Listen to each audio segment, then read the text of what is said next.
જય માતાજી ખેડૂત મિત્રો, એક નવા વ્લોગમાં તમારું સ્વાગત છે। અને આપણે દવાનો સ્પ્રે કર્યા 5 દિવસ આજે કમ્પ્લીટ પૂરા થઈ ગયા છે। તો 5 દિવસ પછી તમને દવાનું રિઝલ્ટ તમને બતાવવાનો છું। તો આ વ્લોગની અંદર તમે જોડાઈ રહો, સંપૂર્ણ માહિતી તમને મળી જશે આ વ્લોગની અંદર। અને બીજા વ્લોગ બી આપણે ખેતીના અપલોડ કરીએ છીએ, તો એ તમે જોવાનું ભૂલશો નહીં। અને આપણી યુટ્યુબ ચેનલ સબસ્ક્રાઈબ કરતા જજો અને લાઇક, શેર અને કોમેન્ટ પણ કરવાનું ભૂલતા નહીં। અને બીજું કે આપણે જે દવાનો સ્પ્રે કર્યો હતો એમાં કઈ કઈ દવા હતી, તો એક તો આપણે યોદ્ધા હતી, એક સ્ટીકર હતું અને બાયોવિટા અને યોરો, આ 4 આપણે દવાનો સ્પ્રે કર્યો હતો। એ પણ આપણે આગલા વ્લોગમાં અપલોડ કરેલું છે। 5 દિવસ પહેલાંનો મારો વ્લોગ જોશો તો એની અંદર આપણે આ જે દવાનો સ્પ્રે કર્યો એ કેવી રીતે દવા બનાવવાની, કેવી રીતે સ્પ્રે કરવાની, બધું આપણે એમાં માહિતી આપેલી છે। તો તમે રેગ્યુલર જોવાનું ભૂલશો નહીં અને આવા વ્લોગ હું લઈને આવતો જ રહું છું।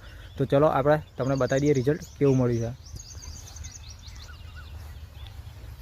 તો મિત્રો અત્યારે જોઈ રહ્યા છો તમે આ દવાના સ્પ્રેનું રિઝલ્ટ છે।